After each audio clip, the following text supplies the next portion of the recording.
હિમાચલમાં કોંગ્રેસના ધારાસભ્ય ખજાનચી પર ઈડીના દરોડા. આયુષ્યમાન ભારત યોજનામાં ગેરરીતિઓ અંગે તપાસ. ચંદીગઢ અને પંજાબમાં પણ રેડ. એન્ફોર્સમેન્ટ ડિરેક્ટોરેટની ટીમે બુધવારે હિમાચલ, ચંદીગઢ, પંજાબ સહિત 19 સ્થળોએ દરોડા પાડ્યા હતા. હિમાચલમાં 40 વાહનોમાં 150 અધિકારીઓની ટીમ કાંગડા અને ઉનામાં અલગ અલગ સ્થળોએ દસ્તાવેજો સ્કેન કરી રહી છે. ઈડીની આ કાર્યવાહી મોડી સાંજે પણ ચાલુ રહી હતી. ઈડીની ટીમ આયુષ્યમાન ભારત યોજનામાં ગેરરીતિઓને લઈને નગરોટા બાગવાનના કોંગ્રેસના ધારાસભ્ય RS બાલીના ઘર અને તેમની ખાનગી ફોર્ટિસ હોસ્પિટલની તપાસ કરી રહી છે.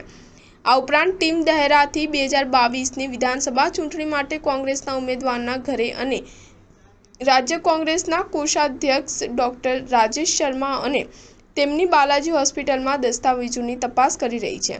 કાંગડામાં જ ઈડીની ટીમ નર્સિંગ હોસ્પિટલ નગરોટા બાગવાનમાં પણ દરોડા પાડી રહી છે. અહીં પણ સવારથી ઈડીના દરોડા ચાલુ છે. તે જ સમયે સિટી હોસ્પિટલ કાંગડાના MD ડોક્ટર પ્રદીપ મક્કરના ઘરે પણ ઈડીના દરોડા ચાલુ છે. ઈડીની ટીમ કુલ્લુ જિલ્લાની ધલપુરની શ્રી હરિહર હોસ્પિટલ પણ પહોંચી છે. અર્ધલશ્કરી દળના જવાનો હોસ્પિટલની બહાર તૈનાત છે અને ઈડીની ટીમ અંદર દસ્તાવેજોની તપાસ કરી રહી છે.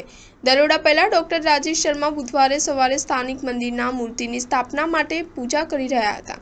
આ દરમિયાન ઈડીની ટીમ તેને તેમની કારમાં લઈ ગઈ હતી.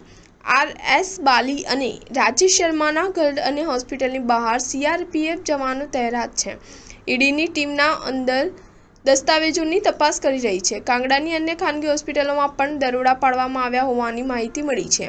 બીજી તરફ ઉના જિલ્લામાં પણ ઈડીની ટીમ શ્રી બાંકે બિહારી ખાનગી હોસ્પિટલમાં દરોડા પાડ્યા છે. ટીમના અધિકારીઓ 2 વાહનોમાં પહોંચ્યા અને હોસ્પિટલની અંદર તપાસ ચાલુ છે. ઈડીની ટીમ હોસ્પિટલના રેકોર્ડને સ્કેન કરી રહી છે. આ સિવાય ઈડીની ટીમ મહેતપુરના બસદેહરામાં પણ તપાસ કરી રહી છે. આ જગ્યા પણ આ હોસ્પિટલ સાથે જોડાયેલી છે. સ્ટાર ન્યૂઝ 7 હંમેશા સચ્ચાઈની સાથે.